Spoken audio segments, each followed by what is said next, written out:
Good evening everyone. My name is Ujjwal Varthwal and I'm a physics faculty at SASG Educational.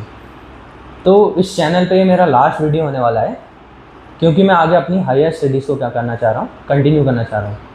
मैं आगे MTech करने जा रहा हूँ IIT दिल्ली से अप्लाइड ऑप्टिक्स में।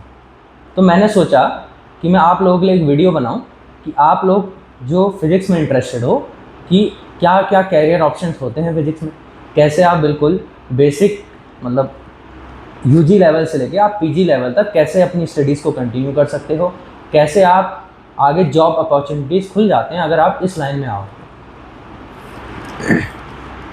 तो मैंने जो एग्ज़ाम क्लियर करा था वो था गेट एग्ज़ाम। अब गेट के थ्रू आप क्या कर सकते हो, या तो पीएचडी कर सकते हो या तो एमटेक कर सकते हो। तो मैंने एमटेक चुना और मेरे को जो मिला है वो मिला है IIT दिल्ली अप्लाइड ऑप्टिक्स। अब क्या क्या ऑप्शन आते हैं आपके पास अगर आप फिज़िक्स में कंटिन्यू करना चाहते हो। सबसे पहले तो आप 12th क्लास में अगर आपको इंटरेस्ट हो फिज़िक्स में, 12th क्लास से ही अगर आपको ऐसा हो रहा हो कि मेरे को फिज़िक्स में आगे बढ़ना है, तो आप क्या क्या कर सकते हो। पहले या तो आप क्या दे सकते हो, जेई मेंस या एडवांस का पेपर दे सकते हो। वहाँ से अगर आपकी रैंक अच्छी आती है तो आप क्या अप्लाई कर सकते हो, BS और MS कोर्स अप्लाई कर सकते हो IIT, IISc और आइजर्स। ये हर एक IIT, हर एक IISc, आइजर्स आपको क्या करते हैं, प्रोवाइड करते हैं ये कोर्स BS MS। BS आपका 3 ईयर्स का कोर्स होता है। ये आपका कितना है, 3 ईयर का कोर्स है। और BS MS आपका क्या है, इंटीग्रेटेड कोर्स है, जो कि आपका कितने ईयर का है, 5 ईयर का कोर्स है। ठीक है, तो BS और MS आपका 5 ईयर का कोर्स है और BS आपका कितने ईयर का कोर्स है, 3 ईयर का कोर्स है। ये कब है, 12th में अगर आप किसका पेपर दो, जेई मेंस और जेई एडवांस का पेपर दो, वो क्लियर करने के बाद आप अप्लाई कर सकते हो इसमें। जैसे आप बीटेक के लिए अप्लाई करते हो वैसे ही आप इसके लिए भी अप्लाई कर सकते हो। लेकिन हो सकता है कि आपका एग्ज़ाम ना निकला हो, तो आपके पास फिर क्या ऑप्शन है, फिर आपके पास ऑप्शन है कि आप CUET UG का पेपर दो। ठीक है, इसके कंपैरिजन में काफ़ी इजी पेपर आता है CUET UG का।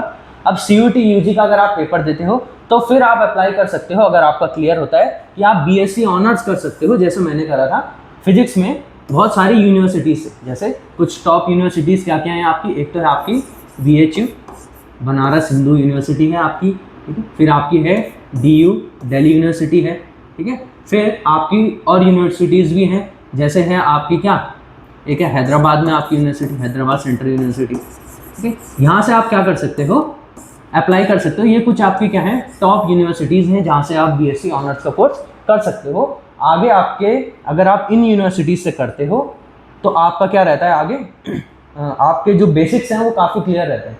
आप जो आगे फर्दर स्टडीज़ कंटिन्यू करते हो तो आपके जो शुरू से बेस बनता हुआ आता है वो क्या रहता है, अच्छा रहता है इन यूनिवर्सिटी से अगर आप क्या करते हो, पढ़ाई करते हो।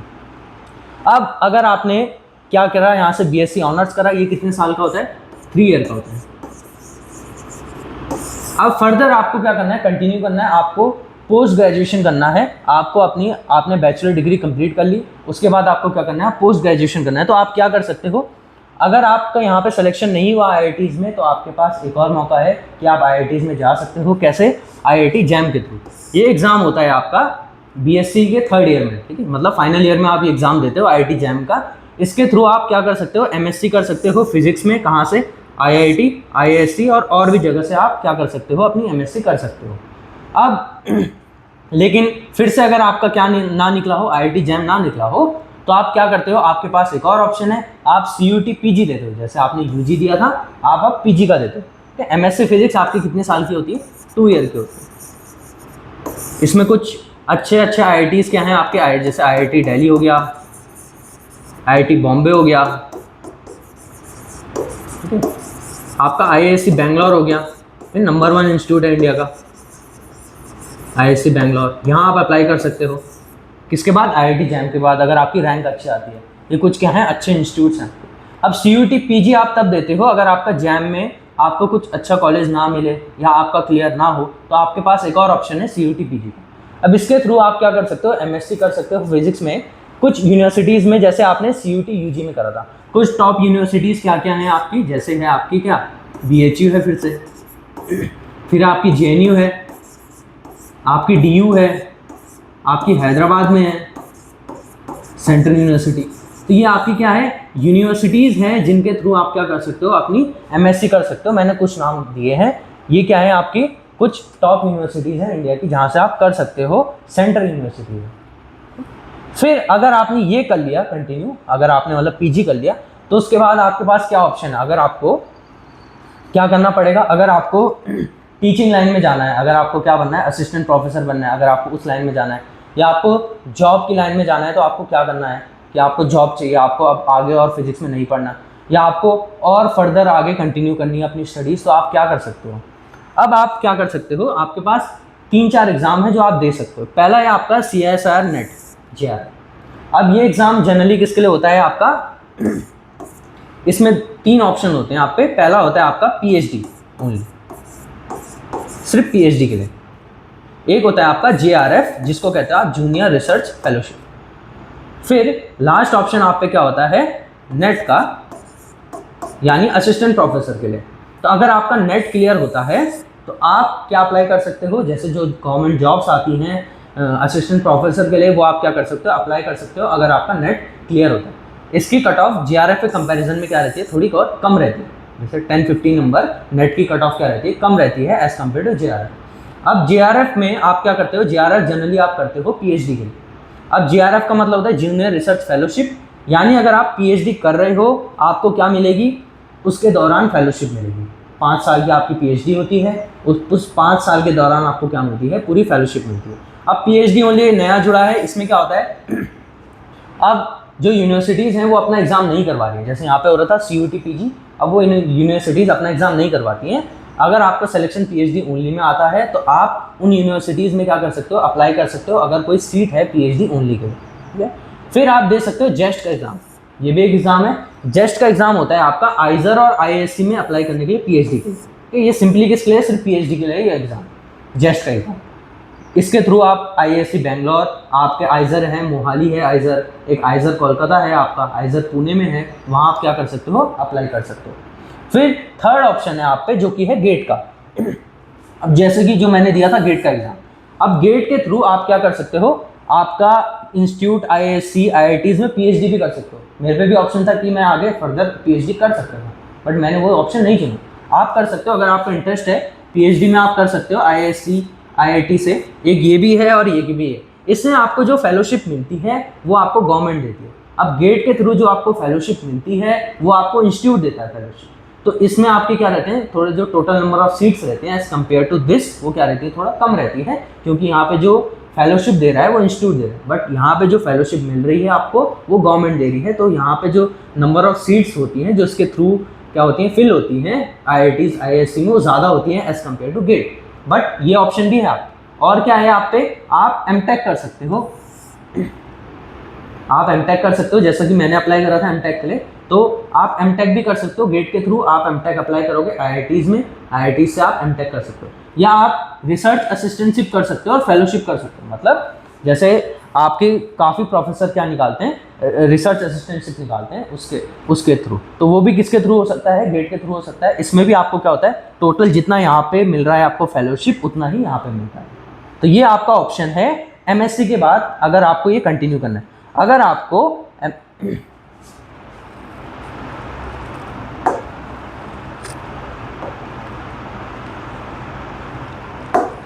अब देखिए, अगर आप PhD करते हो, या तो आप पहले PhD करो, आप असिस्टेंट प्रोफेसर बन सकते हो PhD के बाद।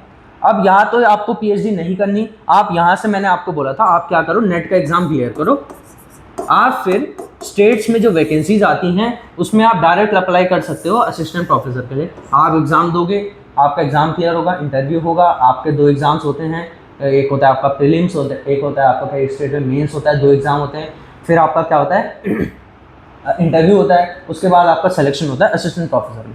तो आप ये करके कर सकते हो नेट करके, या तो आप PhD करके कर सकते हो। अगर आपका नेट ना भी क्लियर हो तो आप PhD कर सकते हो। अगर आप PhD कर लेते हो तो भी आप किस में अप्लाई कर सकते हो, असिस्टेंट प्रोफेसर के एग्जाम में कर सकते हो। बट बहुत से स्टेट क्या मांगता है, आपका मांगता है कि आपका नेट क्लियर होना चाहिए।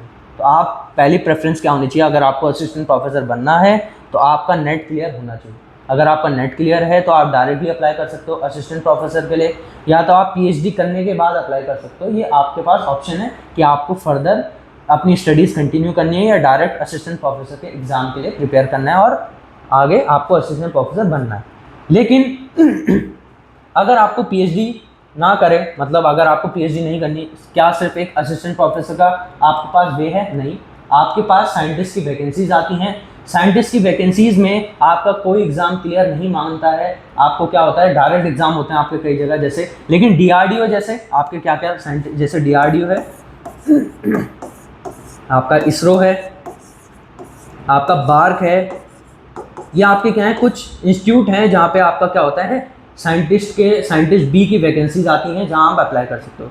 अब डीआरडीओ या इसरो में आपका जनरली गेट क्लियर मांगता है, ठीक है, आपका गेट क्लियर होना चाहिए तभी आप अप्लाई कर सकते हो, क्योंकि अपना सेपरेट एग्जाम नहीं करवाते।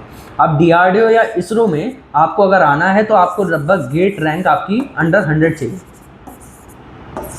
तभी आपका क्या होता है इंटरव्यू के लिए आपका क्या होता है शॉर्टलिस्ट होता है, ठीक है। लेकिन बार का आपका एक ऑप्शन है जहाँ पे आप या तो गेट के थ्रू भी जा सकते हो, या तो आपका एक एग्ज़ाम भी होता है बार में, जो कि एग्ज़ाम होता है अराउंड आई थिंक जून जुलाई के अराउंड होता है आपका एग्ज़ाम, तो आप दे सकते हो। उसमें फिर क्या होता है आगे आपका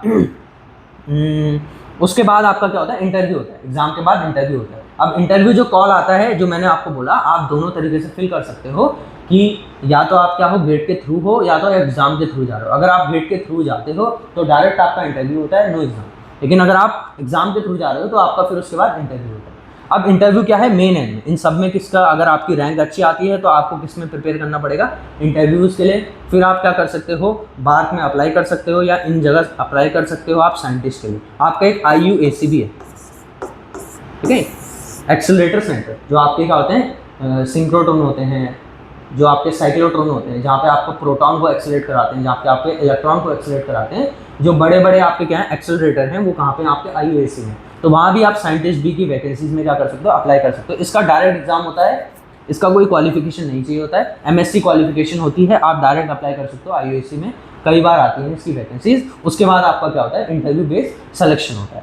तो ये था आपका, अगर आपने क्या कर ली हो MSc कर ली हो तो आपके पास क्या ऑप्शन है, नेट के थ्रू आप असिस्टेंट प्रोफेसर अप्लाई कर सकते हो, या तो आप इन साइंटिस्ट का एग्जाम दे सकते हो, साइंटिस्ट बी के लिए होता है ये, उसके एग्जाम दे सकते हो आप IUAC, DRDO, इसरो, बार्क, इनमें आप दे सकते हो, ठीक है। एक NPCL भी होता है आपका। ये सब क्या है आपके थोड़े प्रीमियर इंस्टीट्यूट है जहाँ पे आप साइंटिस्ट के लिए अप्लाई कर सकते हो। अब लेकिन अगर आपको ये सब अप्लाई नहीं करना और आपको आगे क्या करना है PhD करना है, तो आप क्या कर सकते हो PhD के बाद आप PhD के बाद रिसर्चर वाला अप्लाई कर सकते हो। यहाँ पे है रिसर्चर क्या होता है, PhD के बाद एक और चीज़ आती है आपके पास पोस्ट डॉक। आप फॉरेन से भी अप्लाई कर सकते हो पोस्ट डॉक के लिए, जनरली लोग फॉरेन में ही जाते हैं पोस्ट डॉक करने। पोस्ट डॉक क्या है, एक टाइप का कि आपने PhD कर ली 5 साल के बाद और उसके बाद आपको और रिसर्च करना है उस फील्ड में, तो आप क्या करते हो पोस्ट डॉक करते हो। पोस्ट डॉक में आपको प्रॉपर फेलोशिप मिलता है, आप बाहर जाते हो, पूरा आपका फंडेड रहता है, हर चीज़ रहता है, तो आप कर सकते हो। ये ऑप्शन भी आपके पास कि आप अगर आपने यहाँ से PhD करी हो तो आप बाहर से क्या कर सकते हो पोस्ट डॉक कर सकते हो। आप बाहर भी PhD के लिए अप्लाई कर सकते हो, बाहर PhD और अच्छी है एज़ कम्पेयर टू इंडिया। आप अगर यूरोपियन कंट्रीज़ में अप्लाई करोगे तो वहाँ PhD 3 ईयर की है, वहाँ पे कोई कोर्स वर्क नहीं होता, तो आपके लिए और बेनिफिशियल है, क्योंकि जो टाइम है वो कितना है 3 ईयर का है, पूरे 5 साल नहीं लग रहे हैं आपको, 3 साल लग रहे हैं।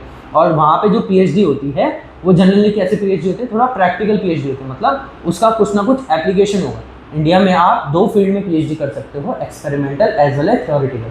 अब एक्सपेरिमेंटल आपको नाम से ही पता लग रहा होगा, यानी आपको एक्सपेरिमेंट करने पड़ेंगे। थ्योरेटिकल कैसा हुआ, आपको कंप्यूटर में कोडिंग वोडिंग करनी पड़ेगी, ये सब करना पड़ेगा, आपको सिमुलेशन करने पड़ेंगे, वो आपका थ्योरेटिकल PhD होता है। अब लेकिन जो बाहर PhD होती है वो क्या होती है आपकी मिक्स होती है, experimental as well as theoretical. मतलब जो आप थ्योरेटिकल कर रहे हो उसका कुछ ना कुछ एक्सपेरिमेंटल एप्लीकेशन होना चाहिए बाहर से PhD करने को। उसके लिए आपको क्या करना पड़ेगा, अगर बाहर से PhD करना है तो आपको अपना स्ट्रॉन्ग CV बनाना पड़ेगा। आपको MSc में क्या मिलता है, प्रोजेक्ट मिलता है। अगर आप इन यूनिवर्सिटी से करते हो तो आपका प्रोजेक्ट वर्क बहुत अच्छा होना चाहिए, आप बाहर अप्लाई कर सकते हो। आपका अगर कोई प्रोफेसर के पहले से लिंक है कहाँ से, बाहर से, तो आप अप्लाई कर सकते हो प्रोफेसर को बोल के। कई बार प्रोफेसर आपको डायरेक्टली रिकमेंड कर देते हैं, तो वो भी आपके लिए क्या रहता है बेनिफिशियल रहता है PhD करने के लिए बाहर से। लेकिन अगर आपको PhD नहीं करना तो आप पे और एक ऑप्शन क्या है आपके पास, जैसे मैंने अप्लाया ऑप्शन क्या है MTech का। अब देखिए MTech आप कर सकते हो, MTech कितने साल का होता है, 2 ईयर का होता है। MTech is of 2 year. MTech कितने साल का है आपका? 2 ईयर का एमटेक है। अब 2 ईयर के एमटेक में आपके कुछ, जैसे ये किस में एमटेक बता रहा हूँ मैं, एमटेक इन फिजिक्स बता रहा हूँ। तो फिजिक्स में एज सच इतनी जॉब्स नहीं है, मतलब आप अगर कोर फिजिक्स में अगर आप एमटेक करोगे तो आप किस लिए कर रहे हो कि आप आगे पीएचडी कर सको, एमटेक के बाद आप क्या कर सको, पीएचडी कर सको। उसलिए आप क्या कर रहे हो, एक अपना स्ट्रॉन्ग बेस बना रहे हो। मतलब अगर आप क्या हो, मतलब मैंने जो आपको यूनिवर्सिटीज़ बताया, अगर आपका वहाँ पे सिलेक्शन नहीं होता है और आप अपने आसपास की कोई यूनिवर्सिटी से क्या करते हो, एमएससी करते हो, और आपके पास क्या है, कोई स्ट्रॉन्ग लिंक नहीं है कि आगे क्या करना है, तो आप क्या करते हो, एमटेक करते हो। अगर आप एमटेक करते हो उसके बाद फिर आप क्या कर सकते हो, वहाँ पे आप प्रोफेसर से मिल के उनसे अच्छे से बात करके आप क्या कर सकते हो, आगे पीएचडी के लिए अप्लाई कर सकते हो। तो आप एक्चुअली में क्या कर रहे हो, अगर आप छोटी यूनिवर्सिटी से हो तो आप एक्चुअली में लिंक बना रहे हो अपना प्रोफेसर से, ताकि आप पीएचडी बाहर से कर सको फॉरेन से, या आप उनके अंडर ही पीएचडी कर सको। इसलिए आप क्या करते हो, एमटेक करते हो। अब जो आप एमटेक करते हो वो है 2 साल का, लेकिन मैं जो यहाँ पे बता रहा हूँ प्राइमरी वो किसके लिए है, आपका जॉब ओरिएंटेड एमटेक है, कि आपकी क्या क्या जॉब्स आजकल मार्केट में अवेलेबल है। अब एक चीज़ मैं बता दूं कि आपका जो एमटेक होता है उसमें आपको क्या मिलता है, टीए मिलता है, यानी टीचिंग असिस्टेंटशिप। आपको सेकंड ईयर में टीचर की थोड़ी बहुत हेल्प करनी पड़ती है। आई थिंक अगर जैसे तो आपके जो स्टूडेंट्स होते हैं, जो छोटे जैसे बीटेक वाले स्टूडेंट्स होते हैं, आपके एमएससी फिजिक्स वाले स्टूडेंट्स होते हैं, उनकी लैब्स आपको अटेंड करनी पड़ती हैं। वीक में 2 बार होता है, ये इतना हेक्टिक कोई शेड्यूल नहीं होता, वीक में 2 बार आपको अटेंड करना है। कई बार आपको क्या बोलते हैं, उनकी कॉपी वॉपी चेक करनी पड़ती है। ऐसा जितना कोई हेक्टिक शेड्यूल नहीं है, बट आपको फर्स्ट ईयर से ही कितना असिस्टेंटशिप मिलता है, 12,400 अप्रॉक्स पर मंथ मिलता है आपको। May vary by institute, institute to institute क्या करता है, वेरी करता है। आपको कितना मिलता है, 12,400 पर मंथ मिलता है। तो आप क्या करते हो, मतलब जो आप पढ़ रहे हो, जो आपकी फीस है, वो एक्चुअली में आपको क्या मिल रही है, वापस मिल रही है as a form of teaching assistantship. अब क्या क्या ऑप्शन है आपके, टॉप आईआईटीज़ क्या हैं, टॉप आजकल जो रिकमेंडेड, मतलब जो आपकी ब्रांच चल रही हैं जिनमें जॉब क्या है, बहुत ज़्यादा है। आजकल एक आपका एआई भी आ गया है, उसके कारण थोड़ा जॉब्स क्या हो रही है, कम हो रही है, लेकिन ये कुछ ऑप्शंस हैं जिनमें आपकी जॉब्स क्या है, बहुत ज़्यादा है। पहला है देखिए, एमटेक इन सेमीकंडक्टर टेक्नोलॉजी, बहुत ही आजकल बूम में चल रहा है। सेमीकंडक्टर टेक्नोलॉजी यानी चिप्स बनाना, कैसे आप चिप्स बनाते हो, आपकी क्या क्या कंपनियां हैं, एनवीडिया है आपकी, एएमडी है आपकी, इंटेल है, या आपकी क्या है चिप मेकिंग कंपनियां, आपकी क्वालकॉम है, ये क्या है आपकी मोबाइल कंपनीज जो चिप बनाती हैं, आपकी कंप्यूटर कंपनीज जो चिप बनाती हैं, आपका एनवीडिया है जो ग्राफिक कार्ड बनाता है, ग्राफिक कार्ड चिप्स बनाता है, एआई की चिप्स बनाता है। अब एआई इतना चल रहा है तो उसके लिए चिप भी चाहिए, उतनी ज़्यादा पावरफुल चिप्स चाहिए उसको रन कराने के लिए। आपका कहीं तो क्या होगा, डेटा सेंटर होगा, वहाँ पे डेटा स्टोर करने के लिए वहाँ पे चिप्स चाहिए आपको। तो चिप्स जो चाहिए वो किसके थ्रू बनती हैं, सेमीकंडक्टर टेक्नोलॉजी। ये आपका कोर फिजिक्स का ब्रांच नहीं है, ये आपका किस का ब्रांच है, यहाँ पे आप फिजिक्स प्लस इलेक्ट्रिकल वाले अप्लाई कर सकते हैं। जिन्होंने बीटेक करा है इलेक्ट्रिकल से वो अप्लाई कर सकते हैं, और आप फिजिक्स वाले अप्लाई कर सकते हो इसमें, एमटेक इन सेमीकंडक्टर टेक्नोलॉजी। क्या क्या टॉप इंस्टीट्यूट है, एक है आपका आईआईएससी बैंगलोर, एक है आपका आईआईटी रूड़की। अब आईआईएससी बैंगलोर में जो टोटल नंबर ऑफ सीट्स हैं वो है आपकी 11, ओनली 11 सीट्स हैं। इसमें आप देखो टोटल नंबर ऑफ सीट्स पूरे इंडिया में कितनी है, सिर्फ 11। अब आईआईटी रुड़की में जो टोटल नंबर ऑफ सीट्स हैं वो है अराउंड 44 है। तो यहाँ पे आप अप्लाई कर सकते हो, लेकिन एक चीज़ मैं बता दूं, आपकी गेट में रैंक क्या होनी चाहिए, बहुत अच्छी होनी चाहिए। अगर आप किस में अप्लाई कर रहे हो, एमटेक इन सेमीकंडक्टर टेक्नोलॉजी, आपका गेट स्कोर, गेट की रैंक काफ़ी अच्छी होनी चाहिए, अराउंड मेरे हिसाब से। अगर आप आईआईएससी बैंगलोर से कर रहे हो तो अंडर 100 होनी चाहिए, तभी आप अप्लाई कर सकते हो। और अगर आप आईआईटी रुड़की से कर रहे हो तो अगर आपकी 200 to 300 रैंक है तो आप अप्लाई कर सकते हो किसमें, आईआईटी रुड़की से। लेकिन अगर आपकी नहीं आई इतनी रैंक तो आप पे और क्या ऑप्शन है, एक है आपका MTech in RF and photonics. RF क्या होता है, आपका रेडियो फ्रीक्वेंसी, ठीक है। तो आपका MTech radio frequency and photonics, radio frequency यानी जो आप देख रहे हो 5G कम्युनिकेशन है, 6G कम्युनिकेशन है, वो सब क्या है आपका रेडियो फ्रीक्वेंसी, उससे होता है। तो यहाँ पे आप अप्लाई कर सकते हो आरएफ एंड फोटोनिक्स में। टॉप इंस्टीट्यूट क्या है आपके, आईआईटी मद्रास और आईआईटी कानपुर। फोटोनिक्स में भी आपका एक चिप मेकिंग का होता है, एक होता है फोटोनिक्स वाली चिप बनाते हो, फोटोनिक चिप बनाते हो। तो ये सब क्या है आपके कुछ टॉप इंस्टीट्यूट है जहां से आप एमटेक कर सकते हो आरएफ एंड फोटोनिक्स में। अब एक है आपका MTech in opto electronics and optical communication, ये आप कर सकते हो आईआईटी दिल्ली से, और कहीं नहीं होता है ये आईआईटी दिल्ली में। यहाँ total number of seats I think 40 है, और यहाँ पे भी कितनी है, 40। अब एक चीज़ मैं बता दूं, इसमें आपका फिजिक्स ब्रांच, इलेक्ट्रिकल ब्रांच और ECE ब्रांच, ये सारी ब्रांच आपकी यहाँ पे क्या कर सकती हैं, अप्लाई कर सकती हैं। किसमें, इसमें। तो आपका अगर आप फिजिक्स से हो तो आपको रैंक थोड़ी बहुत क्या लानी पड़ेगी, बेटर लानी पड़ेगी, तभी आप यहाँ पे अप्लाई करोगे तो आपका नाम आएगा। क्योंकि आपके साथ और क्या बोलते हैं स्ट्रीम के भी क्या हैं, स्टूडेंट्स हैं जो कि किसके लिए अप्लाई कर रहे हैं, इस ब्रांच के लिए अप्लाई कर रहे हैं। क्योंकि यहाँ पे जॉब अपॉर्चुनिटीज़ हैं, जो आपका क्या है, जॉब का जो पैकेज लगता है बाद में वो क्या है, काफ़ी अच्छा है। एक है आपका MTech in opto electronics and optical communication, ये आप कर सकते हो कहाँ से, IIT दिल्ली से। यहाँ पे टोटल नंबर ऑफ सीट्स हैं आई थिंक आपकी 38। अब इसमें भी फिजिक्स प्लस इलेक्ट्रिकल इंजीनियरिंग वाले आप अप्लाई कर सकते हो। अब फिजिक्स की कितनी सीट्स हैं, टोटल नंबर ऑफ सीट्स हैं 19, और सिमिलरली ECE के लिए टोटल नंबर ऑफ सीट्स हैं 19। तो ये टोटल नंबर ऑफ सीट्स है जहाँ आप अप्लाई कर सकते हो। इसके लिए आपको TA हर जगह मिलेगा। इसमें भी कुछ क्या है, जॉब अपॉर्चुनिटीज़ हैं। अगर आप ECE से हो तो आपके पैकेज और अच्छे लगते हैं एज़ कम्पेयर टू फिजिक्स वालों के। बट फिजिक्स में भी क्या है, इस जो मैं आपको बता रहा हूँ इनमें आजकल मार्केट में क्या है, ज़्यादा जॉब्स हैं इनमें। अगर आपको जॉब ओरिएंटेड जाना है तो आप इन फील्ड में क्या कर सकते हो, जा सकते हो। अब देखिए यहाँ पे जो लिखा हुआ है, excellent job opportunities in core R&D research and development, semiconductor, photonics, telecom, optics, AI ML and more.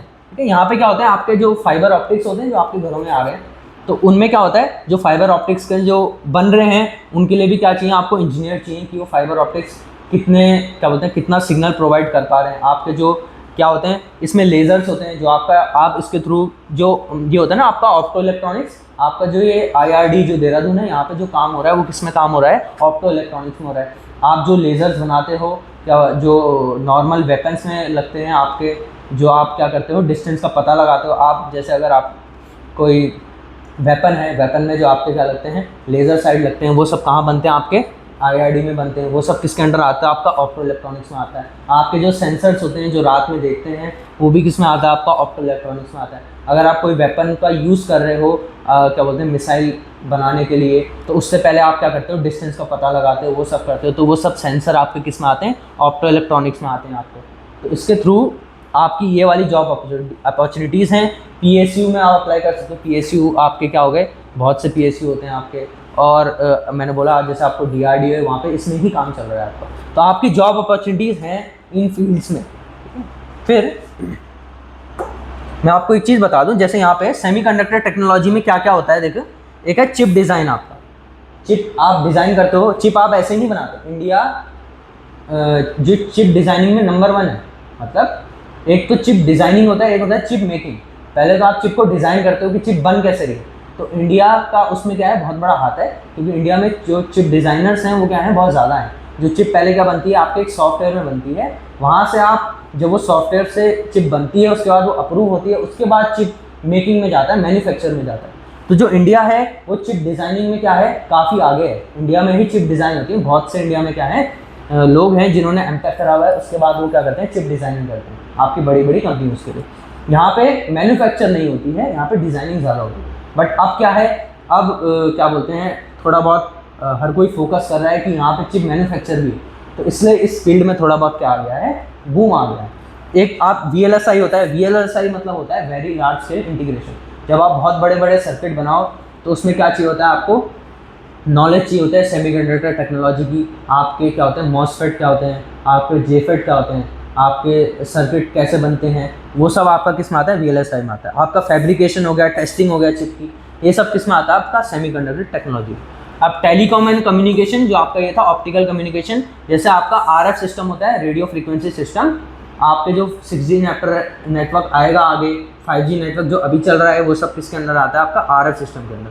आपके ऑप्टिकल नेटवर्क यहाँ पे दिख रहा है आपको, 5G 6G take optical network, यानी जो आपके फाइबर ऑप्टिक्स होते हैं, जो घर में आपका नेट आ रहा है ड्यू टू फाइबर ऑप्टिक्स, वो सब किसके अंडर आता है, टेलीकॉम एंड कम्युनिकेशन। यहाँ पे ऑप्टो इलेक्ट्रॉनिक्स एंड फोटोनिक्स में आप देखिए लेजर्स हैं, जो मैंने आपको बताया था। आपके ऑप्टिकल सेंसर्स है, जो आपके ऑप्टिकल सेंसर्स होते हैं, ठीक है, जो आपके कैमरे में भी लगते हैं। सैमसंग है, सैमसंग भी कई बार यहाँ पे आता है, कंपनीज आती हैं जो आपके कैमरे में है। आपका जो फोटोग्राफी हो रही है वो किसके कारण हो रही है, आपके सेंसर्स के कारण हो रही है, तो वो भी इस ब्रांच का अंडर आता है। फिर आपका क्या होता है, जो डिस्प्ले में टेक लगते हैं, वो भी क्या है आपका एक, मतलब ऑप्टो इलेक्ट्रॉनिक्स और फोटोनिक्स में आता है। ऑप्टो इलेक्ट्रॉनिक्स मतलब आप क्या कर रहे हो, इलेक्ट्रिसिटी को लाइट में कन्वर्ट कर रहे हो, या लाइट को इलेक्ट्रिसिटी में कन्वर्ट करो, वाइस वर्सा। समझ रहे हो? मतलब जैसे आपका टीवी है, टीवी में आप इलेक्ट्रिसिटी को किस में कन्वर्ट कर रहे हो, लाइट में कन्वर्ट कर रहे हो, वो सब किस में आएगा, आपका ऑप्टो इलेक्ट्रॉनिक्स में आएगा। सिमिलरली आप जो क्या बोलते हैं, जो आपके सिग्नल्स आते हैं फाइबर्स में, उसमें भी क्या कर रहे हो आप, इलेक्ट्रिक एनर्जी है जो आपकी, उसको एज अ सिग्नल के फॉर्म में आप क्या कर रहे हो, कन्वर्ट कर रहे हो। ये सब किसके अंदर आता है, आपका ऑप्टो इलेक्ट्रॉनिक्स एंड फोटोनिक्स। अब R&D एंड कोर इंजीनियरिंग में क्या क्या आता है आपका, डेवलपमेंट, प्रोडक्ट डिजाइन, इनोवेशन। और अदर फील्ड क्या है जो आजकल बूम हो रही है, एक है आपका डेटा साइंस। आप क्या कर सकते हो, जो आपका एमटेक में प्रोजेक्ट होता है तो आप उस प्रोजेक्ट डेटा साइंस में वो प्रोजेक्ट कर सकते हो। आजकल डेटा साइंटिस्ट की क्या है, बहुत डिमांड है। आप वहाँ पे लैंग्वेज सीख सकते हो, AI/ML आप कर सकते हो, आजकल AI बहुत चल रहा है, तो आप वो लैंग्वेज सीख सकते हो वहाँ से आपके प्रोजेक्ट में। 1 साल का आपका प्रोजेक्ट होता है। फिर हायर स्टडीज़ कर सकते हो आप PhD के लिए। अगर आपको कोई अच्छा प्रोफेसर मिलता है तो आप क्या जा सकते हो, वहाँ से फ़ॉरेन जा सकते हो। आपको इसके थ्रू क्या मिलती है, स्कॉलरशिप मिलती है काफ़ी। अगर आप मतलब एमटेक में आपका क्या है, CGPA बहुत अच्छा है, अगर आप टॉप स्टूडेंट्स में आते हो तो आपको काफ़ी स्कॉलरशिप मिलती है। जैसे एक दाद स्कॉलरशिप है, दाद scholarship is generally for Germany. आपको अगर जर्मनी जाना है, आपका जो मैं बोल रहा हूँ 1 साल का प्रोजेक्ट है, वो प्रोजेक्ट आपका फिर कहाँ से होता है, जर्मनी से होता है। 8 मंथ्स का ये प्रोजेक्ट होता है, ये बाहर से होगा। फिर आपका अगर आपका क्या है, स्कोर बहुत अच्छा है एमटेक में, तो आप बाहर जा सकते हो, जर्मनी या नीदरलैंड और कंट्रीज आप जा सकते हो। ठीक है, तो ये आपको स्कॉलरशिप मिलती है, पूरी इंस्टीट्यूट प्रोवाइड करता है आपको। या तो आप PhD कर सकते हो आगे फॉरेन से, क्योंकि आप क्या हो, आप अपने प्रोफेसर से मिल सकते हो। अगर प्रोफेसर और आप में अच्छी अंडरस्टैंडिंग है तो आप आगे PhD कंटिन्यू कर सकते हो फॉरेन से। मैंने आपको बताया फॉरेन से PhD आप अगर यूरोप से करोगे तो यूरोप से जनरल PhD 3 ईयर्स की है, तो वो यहाँ के कंपैरिजन में क्या है, थोड़ा कम ईयर्स की है। और जो वहाँ की जो PhD है उसकी वैल्यू बहुत ज़्यादा है, क्योंकि वहाँ पे जो PhD है वो एक्चुअली में प्रैक्टिकल वर्क में हो रही है। और वहाँ पे आपकी, अगर आप वहाँ पे जाते हो तो कई बार ऐसा होता है कि आप वहीं पे जॉब अपॉर्चुनिटीज़ आपको मिल जाती है, आपको वापस इंडिया नहीं आना होता। तो अगर आप किसी का ऐसा हो कि मेरे को बाहर सेटल होना है, तो वो ये वाली क्या कर सकता है, फील्ड अपना सकता है। तो होप इस वीडियो में आपको सब समझ आया होगा। आप कमेंट सेक्शन में बता सकते हैं, कोई आपका डाउट हो तो मैं वो भी पूरा करने की कोशिश करूँगा। अब किसी का फिजिक्स में इंटरेस्ट हो तो ज़रूर मेरे हिसाब से तो इस लाइन में आइएगा, लेकिन फिजिक्स में इंटरेस्ट होना चाहिए आपका, बिना इंटरेस्ट के मत आइएगा इस लाइन में। क्योंकि आप अगर ये सब बिना इंटरेस्ट के आओगे तो आप ज़्यादा देर तक सर्वाइव नहीं कर पाओगे इस फील्ड में। अगर आप में इंटरेस्ट है तो ही इस फील्ड में आइएगा। Thank you.